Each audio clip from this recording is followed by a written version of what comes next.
Wellman TV. Manuel Bennett. Kabanata 111,120, Walang hiya. Mahigpit na sumigaw si Mr. Tennant, ikaw na bastos, anong karapatan mong maghiganti kay Dr. Bennett? Si Dr. Bennett ay tumatakbo sa paligid upang iligtas ang Bureau of Thunder, at hindi ka man lang tumulong, ngunit sa halip ay natripan siya mula sa likuran. Paano nagawa ng ospital natin ang isang taong kasing baba ng baboy o aso na katulad mo? Galit din na tumingin kay Pollard Lee ang iba pang dumadating na doktor, na ikinahihiya sa kanyang mga ginawa. Bukod dito, ang kanyang ginawa ngayon, kapag ito ay kumalat, ay magdadala ng isang negatibong epekto sa kanilang ospital. Nilingon ni Mr. Tennant si Nathaniel Lloyd at sinabing, Mr. Lloyd, hawakan mo siya kung ano ang gusto mo. Sinabi ni Nathaniel Lloyd kay Christian West, Christian, ilayo mo ang lalaking ito. Oo. Tumango si Christian West, direktang naglabas ng mga posas, at kinulong si Pollard Lee. Si Pollard Lee ay ganap na nagpanik, na nagsusumamo ng desperadong, Direktor, bigyan mo ako ng isa pang pagkakataon, hindi na ako mangangahas muli. Ngunit si Mr. Tennant ay hindi na muling tumingin kay Pollard Lee. Nakiusap muli si Pollard Lee kay Nathaniel Lloyd, Mr. Lloyd, I'm sorry, really sorry, please forgive me this time. Mahigpit na sinabi ni Nathaniel Lloyd, dahil nakagawa ka ng krimen, dapat kang hatulan ng batas, walang patatawarin sa iyo. Manuel, girlfriend ko ang kaklase ng fiancé mo, hindi ka pwedeng tumabi at manood. Sigaw ni Pollard Lee kay Manuel Bennett. Hindi napigilan ni Manuel Bennett na matawa, gusto mo akong saktan, pero ngayon gusto mong iligtas kita. Wala pa akong nakitang walang hiyang katulad mo. Lumabas ka. Galit na sigaw ni Christian West, direktang kinaladkad si Pollard Lee palabas ng ward. Agad namang yumuko si Mr. Tennant kay Nathaniel Lloyd at sinabing, Mr. Lloyd, I apologize for this dereliction of duty in our hospital. Sa hinaharap, magiging mas mahigpit ako sa pamamahala ng mga doktor sa aming ospital. Ikinaway ni Nathaniel Lloyd ang kanyang kamay at sinabing, Director Tanner, hindi mo kasalanan. Dagdag pa rito, lubos akong nagpapasalamat na inimbitahan mo si Mr. Bennett na iligtas ako. Makakaasa ka, hindi ko ipagkakalat ang bagay na ito. Salamat, Mr. Lloyd, salamat. Paulit-ulit siyang pinasalamatan ni Mr. Tennant. Lumingon si Manuel Bennett kay Nathaniel Lloyd at sinabing, Mr. Lloyd, bagamat walang malaking problema sa iyong katawan ngayon, kailangan pa rin ng ilang araw ng magandang pahinga para lubusang gumaling. Magsusulat ako ngayon ng Race Eta para sa iyo, inumin ang gamot ayon sa Race Eta, inumin ito sa oras araw-araw, at dapat ay makaka-recover ka sa loob ng 1 linggo nang hindi hihigit sa 1 linggo. Kasabay nito, kumuha si Manuel Bennett ng panulat at papel, nagsulat ng Race Eta, at ibinigay kay Nathaniel Lloyd. Kinuha ni Nathaniel Lloyd ang Race Eta nang may kagalakan at paulit-ulit na nagpasalamat sa kanya, salamat, salamat Mr. Bennett. Pagkatapos ng kaunti pang pag-uusap, inihatid ni Mr. Tennant si Manuel Bennett at ang kanyang grupo sa labasan ng ospital. Paglabas nila ng ospital, mga 5 p.m. na. Natawa si Maloney Tubler at sinabing, Mr. Bennett, talagang binuksan mo ang aking mga mata ngayon. Kung may oras ka sa hinaharap, bisitahin ang Dragon Tiger Mountain. Tumango si Manuel Bennett at sinabing, sige, kapag may oras ako, tiyak na iistorbohin kita. Kamangha-manghang, pagkatapos ay sabik kong hinihintay ang iyong estimado na pagbisita, Mr. Bennett. Tumawa si Maloney Tubler, at pagkatapos makipagpalitan ng impormasyon sa pakikipag-ugnayan kay Manuel Bennett, umalis siya kasama sina Eddie McKenna at Riley Lee. Nang makaalis si Maloney Tubler, sinabi ni Joseph Hans kay Manuel Bennett, Guro, kailangan ko munang umalis, kung may kailangan ka, mangyaring makipag-ugnayan sa akin. Okay. Tumango si Manuel Bennett. Pagkaalis ni Joseph Hans, naghanda si Manuel Bennett na pumara ng taxi at umalis. Maghintay. Mabilis na tinawag ni Emma Cobb si Manuel Bennett. Miss Cobb, may iba pa ba? Naguguluhang tanong ni Manuel Bennett. Sinabi ni Emma Cobb, saan ka pupunta, maaari kitang isakay. Sinabi ni Manuel Bennett, pupunta ako sa East Beauty Pharmaceuticals. Sumakay ka na sa kotse. Direktang sumakay si Emma Cobb sa isang red Jeep Wrangler at sinenyasan si Manuel Bennett na sumakay. Tumango si Manuel Bennett at sumakay sa passenger seat. Hindi nagtagal, pinaandar ni Emma Cobb ang sasakyan, dumiretso sa East Beauty Pharmaceuticals. Sa kalsada, sinabi ni Emma Cobb, Mr. Bennett, malaki ang utang na loob namin sa iyo ngayon. Kung hindi ka pumasok, hindi na namin mahuhuli ang lalaking nakaitim na iyon, at hindi na makakaligtas ang Thunder Leader at ang kanyang mga tauhan. Salamat. Umiling si Manuel Bennett, menor de edad lang iyon, hindi na kailangang magpasalamat. Tinanong ni Emma Cobb, para saan ka pumunta sa East Beauty Pharmaceuticals? Sinabi ni Bennett, ang aking kasintahan ay ang presidente ng East Beauty Pharmaceuticals, at ako ang kanyang katulong. Ano? Napatulala si Emma Cobb, Mr. Bennett, with your ability, you're actually willing to be a lowly assistant sa isang kumpanya. At nagbibiro ka ba, ang sikat na beauty president ng River City ang fiancé mo? Anong masama sa pagiging assistant? It's rather liber-acting. Nagkibit balikat si Bennett, saka nagpatuloy, at hindi ako nagbibiro. Si Julia Stewart talaga ang fiancé ko. Napakunot ang noo ni Emma Cobb, noon man si Julia Stewart o hindi, hindi dapat sayangin ang iyong mga talento. Bakit hindi ka magtrabaho sa akin? Sa iyong mga kakayahan, ang mga kriminal na iyon ay walang mapagtataguan. Hindi interesado. Umiling si Bennett. Pwede mo bang isaalang-alang? Si Emma Cobb ay medyo ayaw pa ring sumuko, at talagang gustong manalo kay Bennett. Hindi isa sa alang-alang. Umiling pa rin si Bennett. Nang makitang si Bennett ay hindi natitinag, si Emma Cobb ay lubos na walang magawa. Maya-maya, dumating na ang sasakyan sa entrance ng East Beauty Pharmaceuticals. Salamat sa ride. Nagpasalamat si Bennett, saka naghanda para lumabas ng sasakyan. Ibigay mo sa akin ang iyong telepono. Iniunat ni Emma Cobb ang kanyang kamay patungo kay Manuel Bennett. Bakit? Si Bennett ay nagsuot ng mukha ng pagkalito. Sabi ni Emma Cobb, oo, magpalitan tayo ng numero. Mas mabuting hindi. Si Bennett ay ayaw. Kahit na ang babaeng ito ay isang kagandahan na maaaring karibal kay Julia Stewart, siya ay medyo mainitan ng ulo at may posibilidad na maging pisikal, hindi niya nais na magkaroon ng masyadong maraming pakikipag-ugnayan sa kanya. Kapag sinabi kong ibigay mo lang sa akin, huwag ka na magsalita ng sobra. Umirap si Emma Cobb, dinukot ang bulsa ng pantalon ni Manuel Bennett at inilabas ang kanyang mobile phone. Ikaw. Biglang nawala nang masabi si Bennett. Masyadong dominante ang babaeng ito, tama ba? Hindi niya ibinigay, kaya siya na lang mismo ang bumunot nito. Hinawakan ni Emma Cobb ang telepono ni Manuel Bennett, ipinasok ang kanyang numero dito, na-save ito, at pagkatapos ay ibinalik ang telepono kay Manuel Bennett. Don't delete my number, if you dare, hindi kita papakawalan ng basta-basta. Isang mapaglarong suntok si Emma Cobb kay Manuel Bennett. Tumawa si Manuel Bennett at umiling, saka itinulak ang pinto ng kotse at lumabas ng sasakyan. Nang magmaneho si Emma Cobb, lumiko si Manuel Bennett at pumasok sa East Beauty Pharmaceuticals. Bumalik na si Assistant Bennett. Assistant Bennett, libre ka ba mamayang gabi? Sabay tayong mag-dinner. Assistant Bennett, ano ang numero ng iyong telepono, ang iyong WeChat handle? Habang nasa daan, masiglang binati ng mga empleyado si Manuel Bennett. Ang nangyari kaninang umaga ay kumalat na sa buong kumpanya, at matapos matuklasan ang pambihirang kakayahan ni Manuel Bennett sa medisina, hinangaan siya ng lahat at gusto siyang kaibiganin. Hindi makayanan ang sigasig ng lahat, tumakbo si Manuel Bennett. Pagdating sa President's Office, kumatok si Manuel Bennett sa pinto. Pumasok ka na.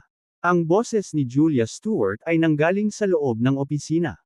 Itinulak ni Manuel Bennett ang pinto at pumasok, nakita si Julia Stewart na abala sa trabaho.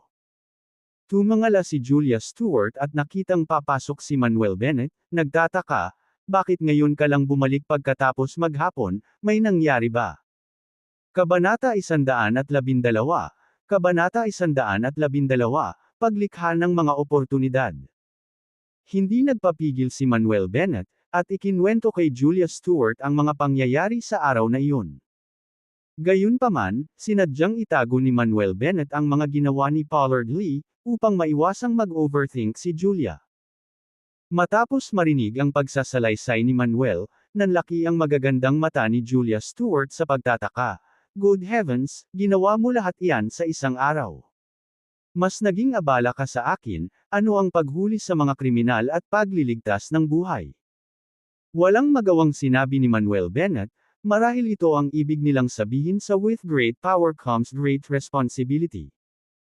Panunokso ni Julia Stewart, oo, ikaw ang pinakamakapangyarihan sa buong mundo.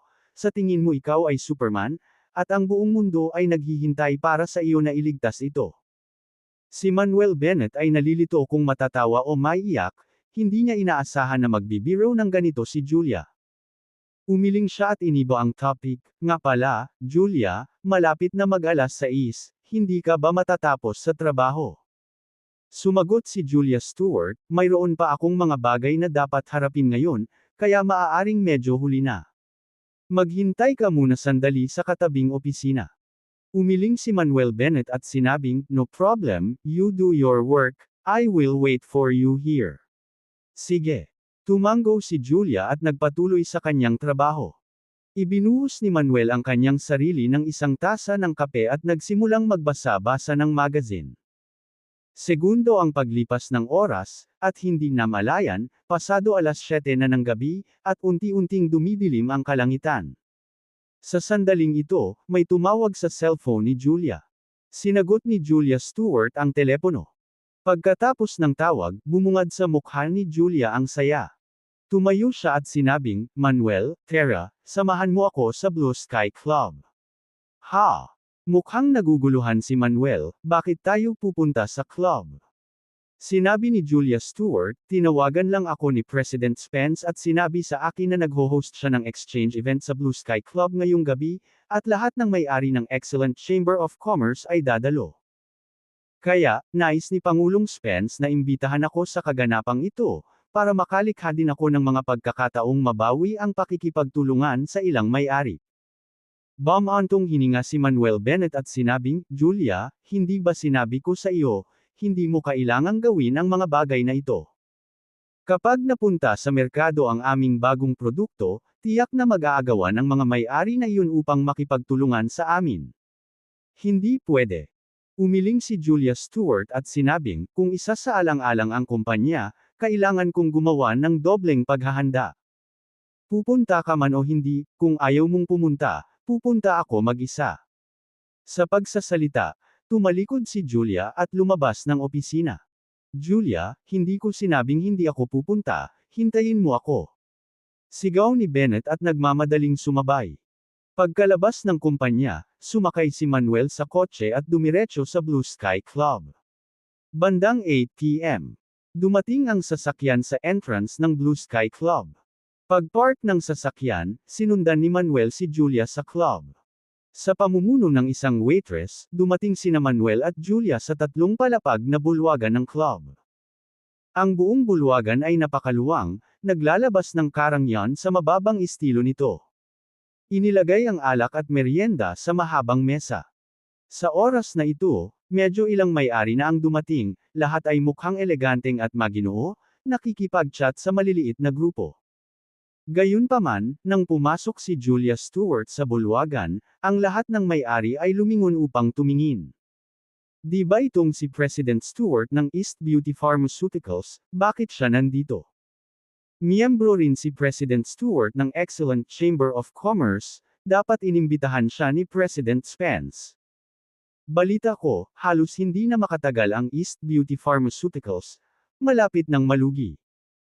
Di ba, pinipigilan ng Prosperity Pharmaceutical ang East Beauty Pharmaceuticals mula sa lahat ng direksyon, tapos na ang East Beauty. Nagbubulungan ang mga may-ari. Bukod dito, karamihan sa mga may-ari ay umarte na parang hindi napansin, iilan lang sa kanila ang pasimpleng bumati sa kanya. Mr. Bennett, nandito ka na. Sa oras na ito, si Sawyer Lee, na puno ng mga ngiti, ay tumakbo mula sa World Trading. Mr. Bennet, I was planning to visit you these days. Tumakbo rin si Boris Cahill mula sa Treasure Forest Herbs na may isang nakakalokong ngiti. Marami sa mga may-ari sa pinangyarihan ang nagtaka nang makita ang masigasig na mukha ni na Sawyer Lee at Boris Cahill kay Manuel Bennett. Sino ba itong batang ito? Bakit ang respeto ni Director Lee at President Cahill sa kanya?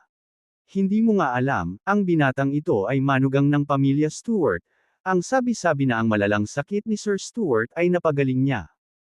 So siya ang mysterious divine doctor na nagpagaling kay Mr. Stewart, parang ordinaryo na lang siya. Kinilala ng ilang may-ari si Manuel Bennett, ngunit ang ilan ay hindi. Kaya naman, maraming tao ang nag-usisa tungkol kay Manuel Bennett. Hindi pinansin ni Manuel Bennett ang iba, ngunit tumingin kay Sawyer Lee at nagtanong, Director Lee, kumusta ang iyong kalusugan ngayon? Mr. Bennett, mas mabuti na ang kalusugan ko ngayon. Kung hindi dahil tinulungan mo akong iwaksi ang masamang sumpa sa akin, matagal na akong natapos. Bulalas ni Sawyer Lee, pagkatapos ay nagpatuloy, magtiwala ka, Mr. Bennett, anuman ang pananaw ng iba, ako, si Sawyer Lee, ay matatag na tatayo sa tabi mo at hinding-hindi sisirain ang pakikipagtulungan sa East Beauty Pharmaceuticals. Mr. Bennett, tatayo rin ako sa tabi mo, tumayo sa gilid ng East Beauty Pharmaceuticals.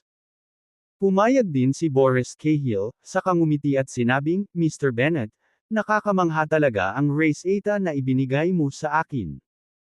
Ngayon ay nabawi ko na ang aking panlalaking dignidad.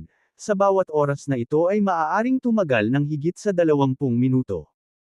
Namula si Julia dito, natural na alam niya ang sinasabi ni Boris Cahill. Alam ni Manuel Bennett na mahiyain si Julia, kaya hindi siya nagtagal sa paksang ito, ngunit sinabi niya, si Direk Lee, Pangulong Cahill, ang hindi pagsira sa pakikipagtulungan sa East Beauty Pharmaceuticals ang pinakatamang desisyon na ginawa mo. Sa lalong madaling panahon, matutuwa ka sa pagpili mong ito. Hinaplos ni Sawyer Lee ang kanyang baba at sinabing, Mr. Bennett, maaari bang makabalik ang East Beauty Pharmaceuticals? Sumagot si Manuel Bennett, hindi lamang sila makakabalik, ngunit maaari rin nilang ibalik ang sitwasyon. Sana. Napabuntong hininga si Sawyer Lee at tumango. Sa katunayan, hindi siya nagkaroon ng mataas na pag-asa para sa East Beauty Pharmaceuticals. Sa kasalukuyan, ang East Beauty Pharmaceuticals ay naging napakababa, paano sila makakabangon? Ang mga iniisip ni Boris Cahill ay kapareho ng kay Sawyer. Gayunpaman, bagamat naisip nila iyon sa kanilang mga puso, hindi sila nagsasalita ng marami. President Stewart, Mr. Bennett, nandito ka na. Sa oras na ito, si Janet Swan, na nakasuot ng light gray na professional suit, mukhang eleganteng at marangal, ay lumakad ng nakangiti. Tanong ni Bennett, President Spence, kumusta na si Maggie? Ngumiti si Janet Swan at sinabing, Mr. Bennett, salamat sa tulong mo, mas mabuti na si Maggie ngayon. Ang sabi ng doktor ay maaaring ma-discharge na siya sa loob ng ilang araw. Mabuti naman. Tumango si Manuel Bennett.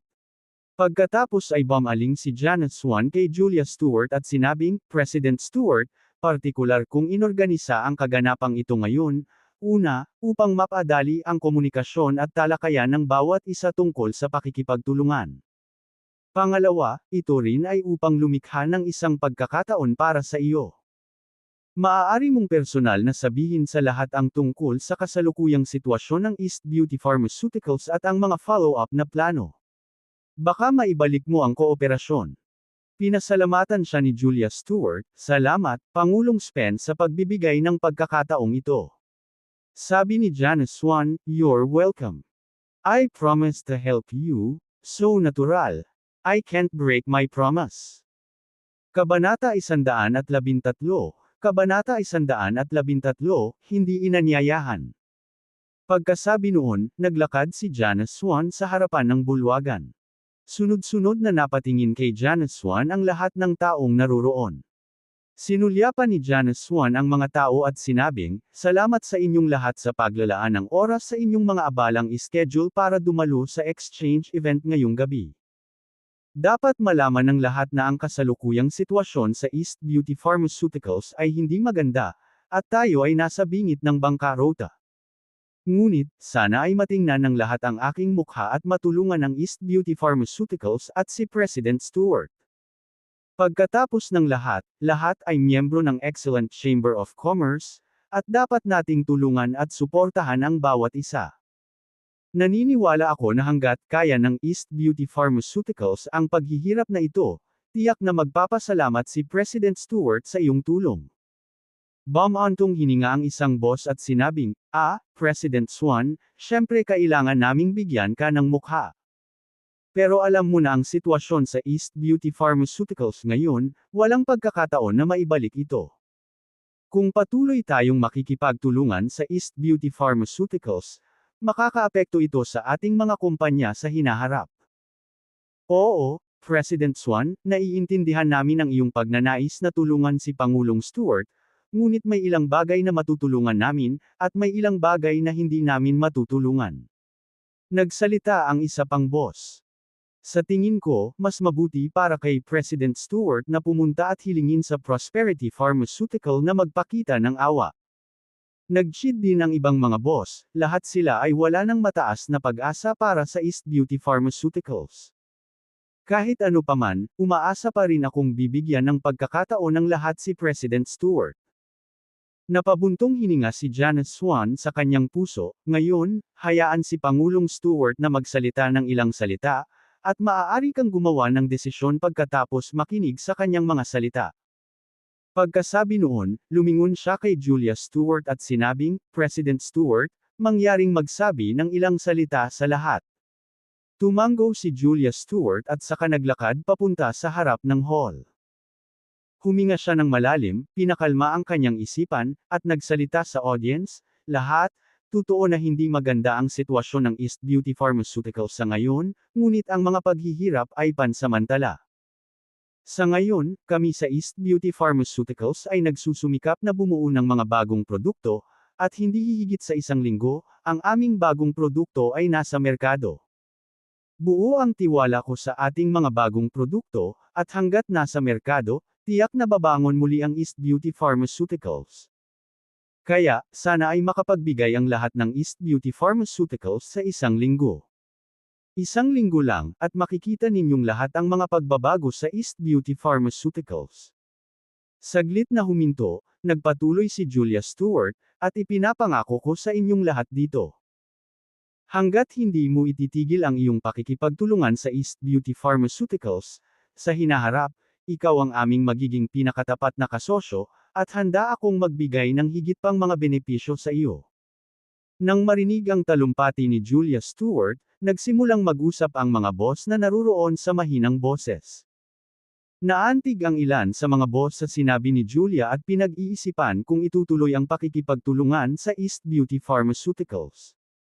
Nakangiti si Manuel Bennett habang pinagmamasdan si Julia Stewart, na nag-thumbs up sa kanya. Tumango si Julia Stewart, na hinimok ng kilos. Gayunpaman, sa sandaling ito, isang mapanuksong boses ang nagmula sa labas. Lahat, hindi talaga kayo makapaniwala sa sinabi ni President Stewart, di ba? Nagpapangako lang siya sa iyo. Nang marinig ang boses, napalingon ang lahat at nakita ang isang grupo ng mga taong papasok. Nasa unahan ng grupo ang isang dalagang may disenteng figure at hitsura. Ang babaeng ito ay ang batang may bahay ng isa sa unang klase ng pamilya ng River City, ang pamilyang Jordan, si Mildred Johnston, at siya rin ang kapatid ni Silas Jordan. Ngayon, dahil nagpapagaling si Silas, lahat ng usapin ng Prosperity Pharmaceutical ay pinangangasiwaan ni Mildred Johnston. Sumunod ay sina Jared Harper, Harper Family Young Master, Donald Stern, Master Stern, at Dion Whale, Whale Family's Young Master. Bukod dito, kasama rin sa kanila ang batang mistress at pangalawang batang mistress ng Lewis family na sina Cindy Lewis at Lucy Lewis. Bakit nandito sina Miss Johnston, Young Master Stern, at Young Master Whale? Inimbitahan ba sila ni President Swan? Mukhang hindi tama dahil magkaaway ngayon ang Prosperity Pharmaceutical at East Beauty Pharmaceuticals. Kung gustong tumulong ni President Swan sa East Beauty Pharmaceuticals, paano niya posibleng imbitahan si Miss Johnston dito? Nagbulungan ang mga tao, nagulat sa biglang pagdating ni Mildred Johnston at ng iba pa. Sumimangot si Janice Swan dahil hindi niya inimbitahan si Mildred Johnston at ang kanyang party. Dumilim din ang mukha ni Julia Stewart. Hindi niya inaasahan na darating si Mildred Johnston at manggugulo sa ganoong kritikal na sandali. Sina Jared Harper, Dion Whale, Cindy Lewis, at Lucy Lewis ay lahat ay tumingin kay Manuel Bennett sa karamihan, ang kanilang mga mata ay puno ng lamig at galit. Lalo na sina Cindy Lewis at Lucy Lewis, na nagtatanim ng matinding puot kay Manuel. Ilang araw na ang nakalipas, pareho silang lumuhad at nakiusap kay Manuel na iligtas ang kanilang lolo, at handa pa nga ang kanilang lolo na ibigay sa kanya ang kalahati ng kanyang mga ari-arian. Gayunpaman, tumanggi si Manuel. Kaya, labis nilang kinasusuklaman si Manuel at gusto nilang maghiganti sa kanya sa sandaling makahanap sila ng pagkakataon. Tinitigan ni Manuel sina Cindy Lewis at Lucy Lewis, nagtanong, "Kumusta ang lolo mo? Nakahanap ka ba ng ibang banal na doktor para pagalingin siya?" Nang marinig ito, galit na galit sina Cindy Lewis at Lucy Lewis kaya nang inig ang buong katawan nila, gusto nilang mapatay si Manuel. Alam na alam ng taong ito na patay na ang kanilang lolo, gayunpaman, nagtanong pa rin siya ng ganoong mga tanong, na sadyang nagpapahid ng asin sa kanilang mga sugat. Tumingin si Manuel kay Jared Harper at nakangiting nagtanong, "Young Master Harper, parang nawala ng sensasyon ang kapatid mo sa kanyang mga binti bago siya umalis noong isang araw. May malaking problema ba iyon? Ikaw?" Galit na galit din si Jared Harper, halos magbuga ng apoy ang mga mata. Ang kanyang kapatid na babae, si Maria Harper, ay na-diagnose ng doktor pagkatapos na ipadala sa ospital na ang kanyang mga nerbiyos sa binti ay ganap na necrotic, at siya ay makukulong sa isang wheelchair sa hinaharap. Sigurado siyang kagagawan iyon ni Manuel, ngunit wala siyang ebidensya. Mula sa likuran, si Cindy Lewis ay nagsalita ng makamandag, "Ikaw bastard, huwag kang masyadong maangas." Malapit nang matapos ang East Beauty Pharmaceuticals at ang pamilyang Stewart, at sa oras na iyon, makikita natin kung sino ang makakapagtanggol sa iyo. Kaawa-awa, kapag natapos na ang pamilya Stewart, wala ka ng backer, at pagkatapos ay makikita namin kung paano namin haharapin ka. Lucy Lewis echoed maliciously. Sumagot si Manuel na may mahinang ngiti, "Hindi ako umaasa sa sinuman na magpo-protekta sa akin. Ang aking tagapagtaguyod ay palaging ang aking sarili. At, hanggat narito ako, ang East Beauty Pharmaceuticals at ang pamilyang Stewart ay hindi mauubos. Lalo lang silang gagaling." Ngumisi si Cindy Lewis, "Bastos ka, bumalik ka sa pangarap mo. Sa tingin mo ba makokontrol mo ang lahat dahil lang sa alam mo ang ilang mga medikal na kasanayan at martial arts? Talagang walang katotohanan na sa tingin mo ay mailigtas mo ang East Beauty Pharmaceuticals at ang pamilyang Stewart. Anak, tingnan natin kung ano ang mangyayari." Inayos ni Jared Harper ang kanyang salamin at malamig na nagsalita. With a calm face, Manuel said, "Bring it on, whatever you're got. Ako na ang kukuha." Si Jared Harper at ang iba ay bumantong hininga, tumalikod, at hindi na pinansin si Manuel. Sa sandaling ito, humakbang si Mildred Johnston sa harapan ng bulwagan at nagbigay ng bahagyang ngiti sa mga taong naruroon. Magiliw niyang hinawakan ang kanyang sarili, bahagyang nakataas ang ulo, na nagsasabing, "Mga Ginoo at mga Ginoo, sa totoo lang, dapat dumating ang aking kapatid ngayong gabi, ngunit siya ay kasalukuyang may sakit, kaya naparito ako upang batiin kayong lahat sa ngalan niya. Hindi ako mag-aaksaya ng oras mo, ilang salita lang." Biglang natuon ang mga mata ng lahat nang dumalo kay Mildred Johnston. Kabanata 114, Kabanata 114, nadagdag sa blacklist. Talagang nasiyahan si Shelton Johnston sa pagiging sentro ng atensyon. Bahagyang ngumiti siya at malakas na sinabi, "Sa ngayon, tulad ng nakikita ninyong lahat, ang mga benta ng mga produkto ng Prosperity Pharmaceutical ay painit araw-araw, at ang momentum na ito ay magpapatuloy sa hinaharap. Sa kabilang banda, ang mga benta ng East Beauty Pharmaceuticals ay lumalala araw-araw, at ang pagkabangkarote ay sandali na lamang. Hanggat nakikipagtulungan ka sa aming Prosperity Pharmaceutical, Tiyak na aakayin ka namin upang kumita ng kayamanan sa hinaharap. Siyempre, lilinuin ko ito ngayon, kung sino man ang makikipagtulungan sa East Beauty Pharmaceuticals ngayon, hindi sila magkakaroon ng pagkakataong makipagtulungan sa ating Prosperity Pharmaceuticals sa hinaharap. Kaya, binibigyan ko kayong lahat ng pagpipilian ngayon. Sa mga gustong pumili ng East Beauty Pharmaceuticals, tumabi kay President Stewart. Sa mga gustong pumili ng Prosperity Pharmaceutical, tumabi sa akin. Sa sandaling iyon, ang mga boss na naruroon ay nagsimulang magbulungan sa isa't isa, sinusuri ang mga kalamangan at kahinaan. Ilang sandali pa. Miss Johnston, naninindigan ako sa Prosperity Pharmaceutical. Isang boss ang nanguna at tumayo sa harap ni Shelton Johnston. Kung ikukumpara sa East Beauty Pharmaceuticals, mas handa akong magtiwala sa Prosperity Pharmaceutical. President Stewart, lahat tayo ay negosyante. Natural na una ang kita, kaya pasensya na. President Stewart, sa halip na kaladkarin ito ng ganito, sa tingin ko ay mas mabuting kunin ng Prosperity Pharmaceutical. Hindi man lang ito mauwi sa pagkalugi at pagsasara. Sa pangunguna ng unang amo, sumunod naman ang iba at lumapit kay Shelton Johnston. Hindi nagtagal, mahigit kalahati ng mga boss sa buong bulwagan ang tumayo sa tabi ni Shelton Johnston. Ang isang maliit na bahagi ng mga amo ay hindi tumayo sa magkabilang panig. Gayunpaman, ang tanging nakatayo sa panig ni Julia Stewart ay sina Janet Swan, Sawyer Lee, at Boris Cahill. Puno ng pait ang mukha ni Julia Stewart. Akala niya ay makakapagligtas siya ng ilang partnership ngayong gabi. Ngunit hindi niya inaasahan na ang pagdating ni Shelton Johnston ay makagambala sa kanyang mga plano. Nang makita ang piniling ginawa ng lahat, labis na nasisiyahan si Shelton Johnston, na buong pagmamalaki na itinaas ang kanyang ulo na parang isang matagumpay na sisni. Masaya ring tumawa sina Anna at Alma. Si Julia Stewart ay nagmula sa isang mas mayaman na background, mas maganda, at mas may kakayahan kaysa sa kanila, na naging dahilan upang maiinggit sila at maiinggit. Higit sa lahat, si Julia Stewart ay nagkaroon ng suporta ni Manuel Bennett. Kaya naman, ang masupol si Julia at makita ang kanyang pagkatalo ay napaka-refreshing para sa kanila. Tumingin si Shelton Johnston sa mga boss na hindi nakapili at nagtanong, bakit hindi ka pumili? Hindi pa kami nakakapagpasya, kaya hindi kami pumipili sa ngayon. Tama, nananatili kaming neutral. Sunod-sunod na nagsalita ang ilang mga amo. Shelton Johnston sneered at sinabi, kayong lahat ay maaaring manatiling neutral kung gusto mo, ngunit huwag sisihin sa akin sa hindi pagpapaalala sa iyo kung nawalan ka ng pagkakataon na kumita ng pera.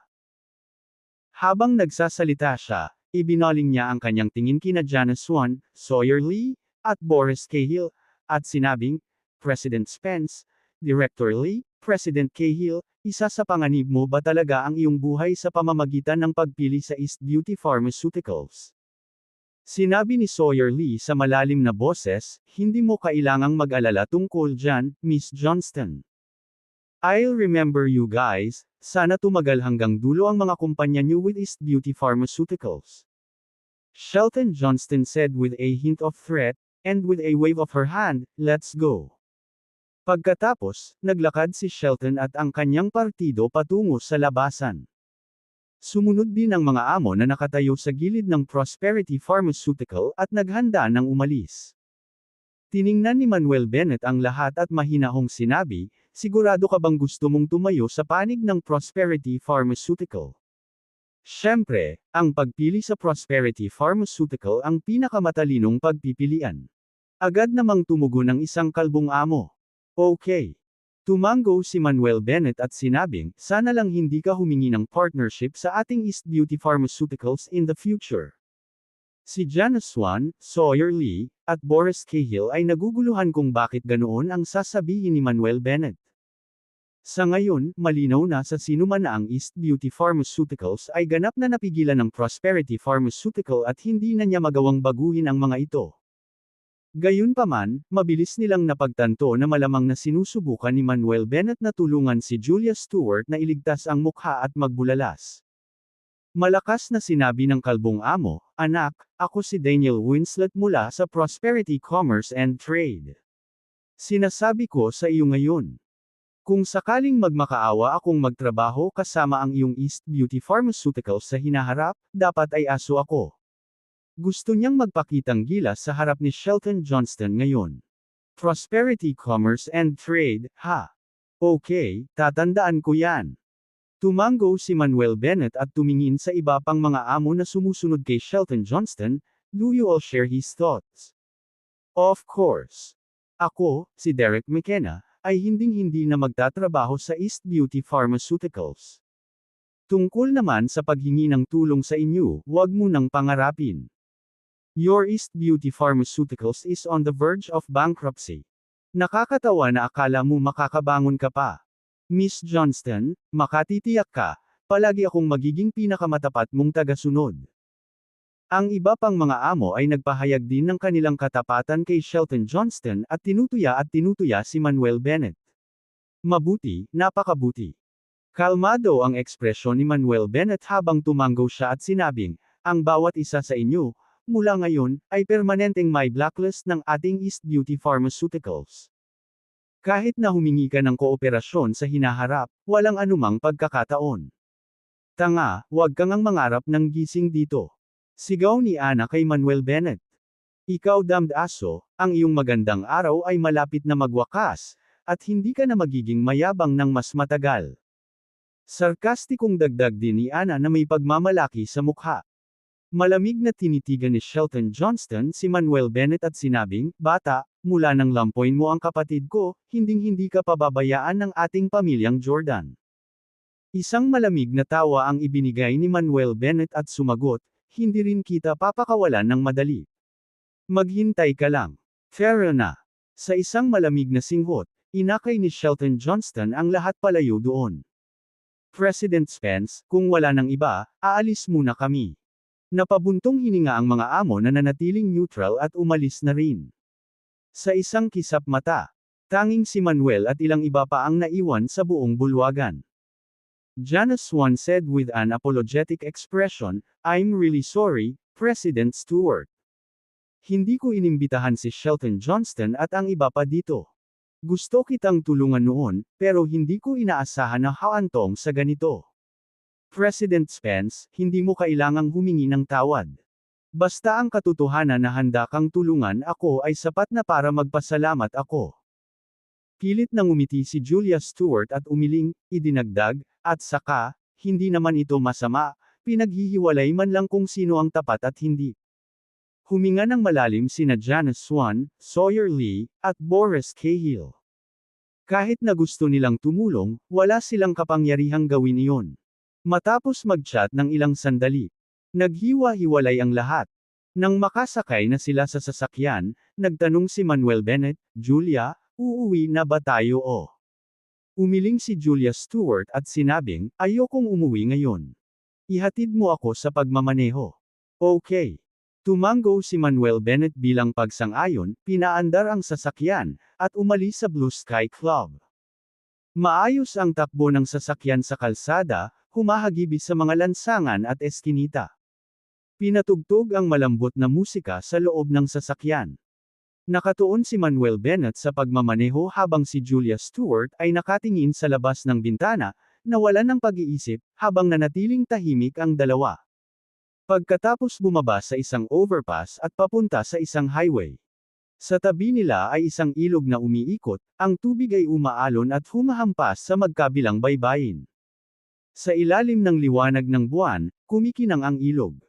Nang makarating sila sa isang bahagi ng kalsada na may mas kaunting tao, si Julia Stewart, na kanina pa tahimik, ay biglang nagsalita, pumunta ka sa gilid. Kabanata 115, Kabanata 115, Tagumpay sa pananaliksik at pag-unlad. Tumango si Manuel at ipinarada ang sasakyan sa gilid ng kalsada. Sa sandaling huminto ang sasakyan, itinulak ni Julia ang pinto at lumabas, dirdiretsong tumakbo patungo sa tabing ilog. Julia, huwag kang makulit. Nang makita ang kanyang kilos, nagulat si Manuel at dali-daling bumaba ng sasakyan para habulin siya. Talagang nag-aalala siya na baka hindi makayanan ni Julia ang pagkabigla ngayong gabi at makagawa siya ng isang bagay na desperado. Gayunpaman, pagkarating ni Julia sa tabing ilog, huminto siya. Nakahinga ng maluwag si Manuel at lumapit sa kanya. Magkatabi silang dalawa, nakatingin sa umaalon na tubig ng ilog, at muling natahimik. Makalipas ang ilang sandali. Huminga ng mahabang hininga si Julia, malungkot ang kanyang ekspresyon, at nagtanong, Manuel, sa tingin mo ba ay talagang makakabalik ang East Beauty Pharmaceuticals sa pagkakataong ito at muling bumangon? Oo. Tumango si Manuel, na nagdagdag ng diin sa kanyang tono, talaga. Napailing si Julia na may mapait na ngiti, na nagsasabing, ngunit ngayon ay iniisip ng lahat na tapos na ang East Beauty Pharmaceuticals, at ang pagkabangkarote ay sandali na lamang.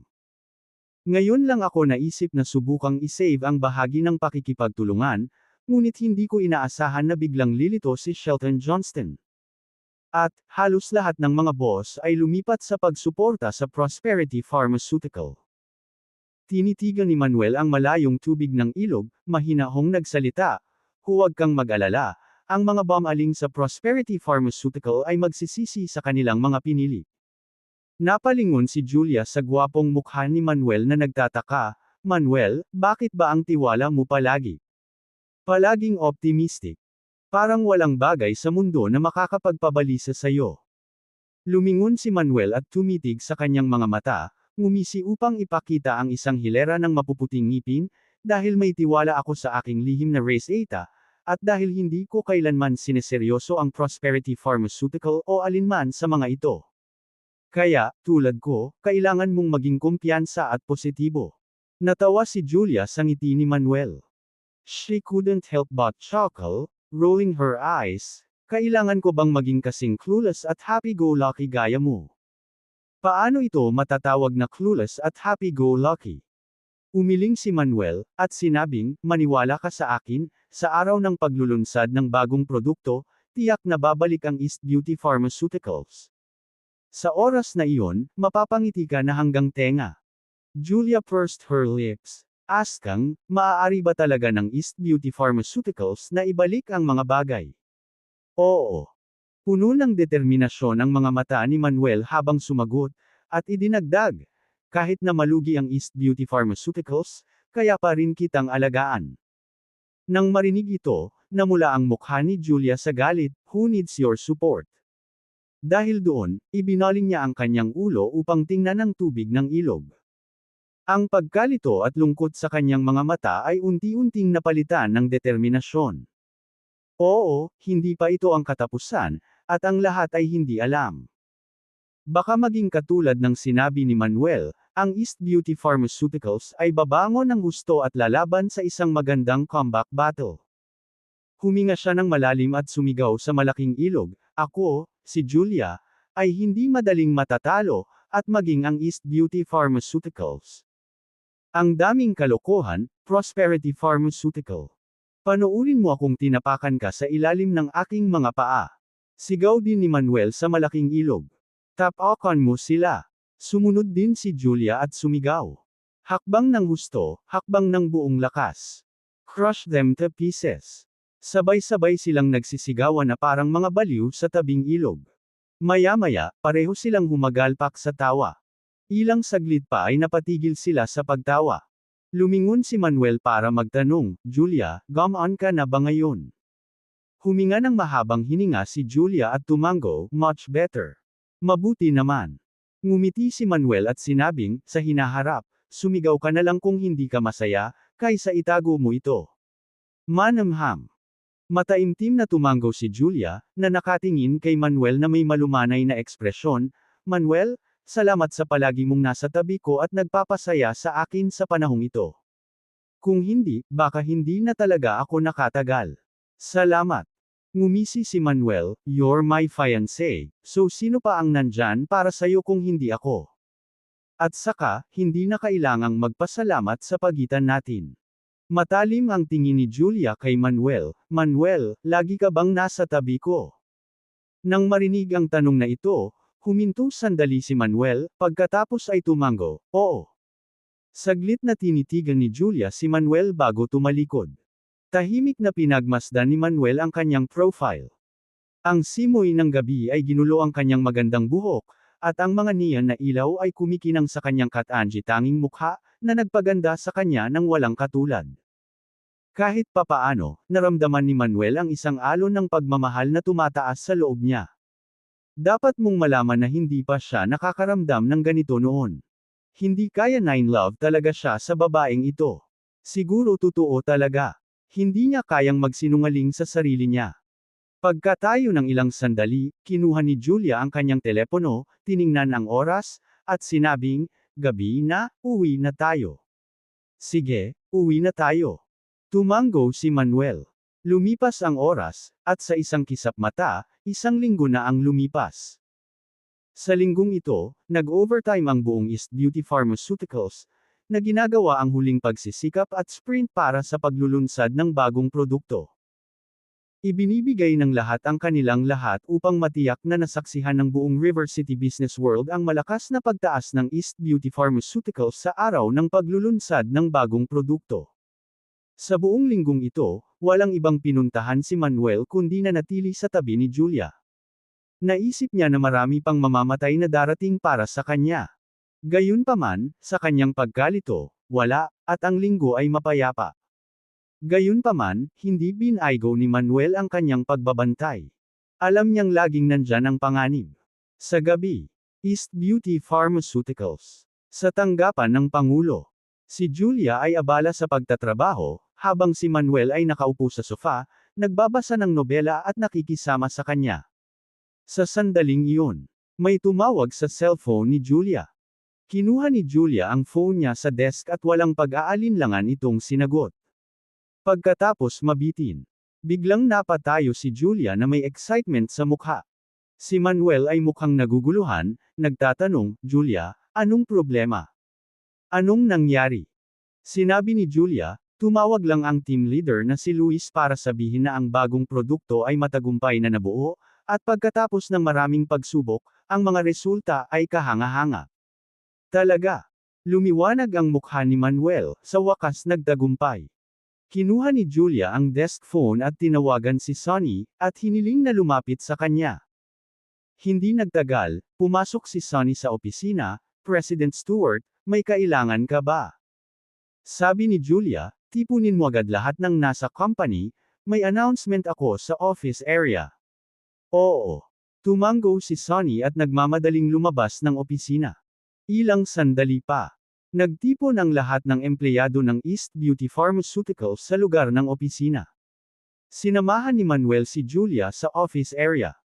Ang mga empleyado ay tumingin kay Julia na may pagtataka, iniisip kung ano ang kanyang ipahayag na napakahalaga upang tipunin ang lahat. Kabanata 116, Kabanata 116, Bagong Komperensya ng Paglabas ng Produkto.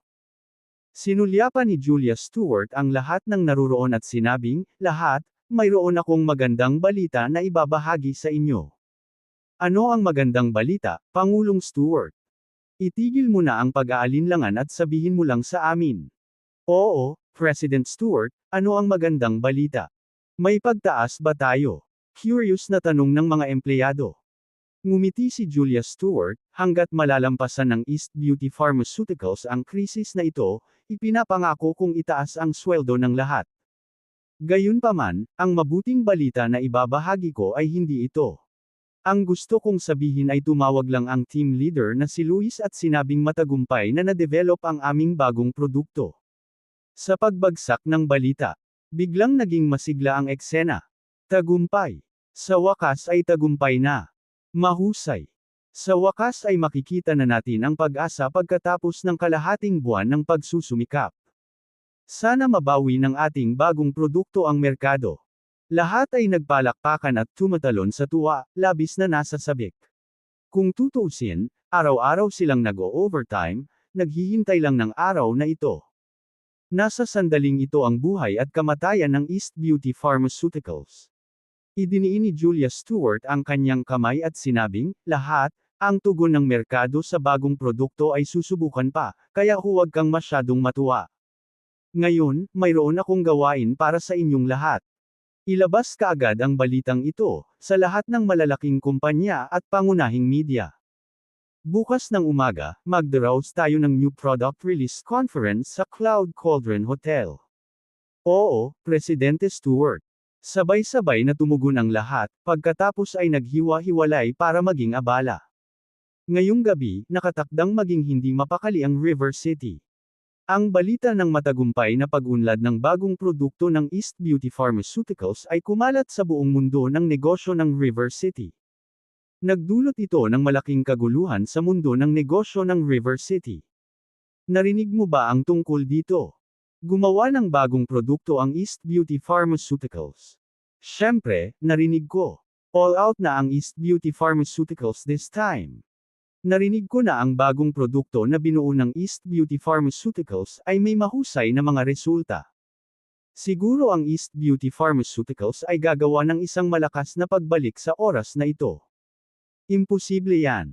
Sa panahon ngayon, ang Prosperity Pharmaceutical ay ganap ng pinigilan ng East Beauty Pharmaceuticals. Hindi na nila magagawang I turn the table. Hehe, abangan na lang natin bukas. Pinag-uusapan ito ng lahat sa mundo ng negosyo ng River City. Ang ilan ay optimistiko tungkol sa East Beauty Pharmaceuticals, ngunit karamihan sa mga tao ay hindi nag-isip ng mabuti sa kanila. Pagbawi ng pribadong ospital. Si Silas Jordan ay nakahiga sa kama, nakikinig sa ulat ni Shelton Johnston tungkol sa mga kamakailang pag-unlad ng kumpanya. Nang matapos ang ulat, malungkot ang mukha ni Silas Jordan. Mildred, simula bukas, dagdagan mo ang pag-atake sa East Beauty Pharmaceuticals at siguraduhin mong hindi na sila makaka-recover. Oo, kuya. Tumango si Shelton Johnston. Sa sandaling iyon, isang tawag sa telepono ang dumating sa mobile phone ni Shelton Johnston. Mabilis na sinagot ni Shelton ang telepono. Pagkatapos ng tawag, sinabi ni Shelton Johnston, "Big Brother, tumawag lang ang kumpanya at sinabing nakabuo ng bagong produkto ang East Beauty Pharmaceuticals at nagpaplanong magsagawa ng new product release conference bukas ng umaga."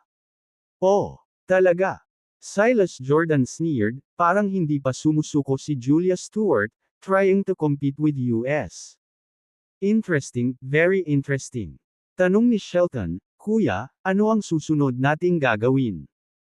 Saglit na nag-isip si Silas Jordan. "Mildred, abisuhan kaagad ang lahat ng malalaking kumpanya at sabihin sa kanila na sinumang maglakas loob na dumalo bukas ng East Beauty Pharmaceuticals New Product Release Conference ay kaaway ng Prosperity Pharmaceutical at ng Jordan family." Saglit na huminto, ngumiti si Silas Jordan na may singkit na mga mata at nagpatuloy, "Mildred, samahan mo ako sa East Beauty Pharmaceuticals New Product Release Conference bukas para panuurin ang excitement. Gusto kong makita kung sino ang maglalakas loob na dumalo sa New Product Release Conference ng East Beauty Pharmaceuticals." "Oo naman." Sagot ni Shelton Johnston at ngumisi. East Beauty Pharmaceuticals New Product Release Conference bukas ay tiyak na magiging komedya. Farce. Silas Jordan scoffed, "Ganyan talaga ang gusto kong epekto." Hindi nagtagal pagkatapos kumalat ang balita ng tagumpay sa pagbuo ng bagong produkto ng East Beauty Pharmaceuticals. Naglabas din ng balita ang Prosperity Pharmaceutical. Bukas, ang sinumang maglakas loob na dumalo sa New Product Release Conference ng East Beauty Pharmaceuticals ay magiging kalaban ng Prosperity Pharmaceutical at ng Jordan family. Isang bato ang nagudyok ng 1,000 alon. Ang buong mundo ng negosyo ng River City ay muling niyanig ng isang malaking kaguluhan. Kinabukasan, madaling araw. Cloud Cauldron Hotel. 3 palapag na bulwagan. Ang bulwagan ay napuno ng mga upuan. Sa harap ng bulwagan ay isang mahabang mesa na may ilang kahon ng mga produkto sa ibabaw nito. Dumating na lahat at abala sa pinangyarihan ang upper-level staff ng East Beauty Pharmaceuticals. Dumating na rin ang mga pangunahing mamamahayag at media outlet ng River City at inaayos ang kanilang kagamitan. Bukod dito, maraming River City internet celebrity ang dumating sa eksena, naghahanda na i-live stream ang kaganapan. Sa sandaling ito, nakikipag-chat sina Julia Stewart, Manuel Bennett, at Irving Luther, kasama ng iba pang kawani sa itaas na antas. Sumimangot ang isa sa mga kawani sa itaas na antas, si Pangulong Stewart. "Kagabi ay gumawa ng ilang mahihirap na pahayag ang Prosperity Pharmaceutical, na nagsasabi na sinuman ang maglakas loob na dumalo sa aming komperensya ngayon ay magiging kaaway nila at ng pamilyang Jordan. Natatakot ako na hindi magiging maayos ang new product release conference natin ngayon. Bumantong hininga ang isa pang kawani sa itaas na antas, hindi lang ito magiging maayos. Nag-aalala ako na walang dadalo sa aming bagong komperensya ng paglabas ng produkto.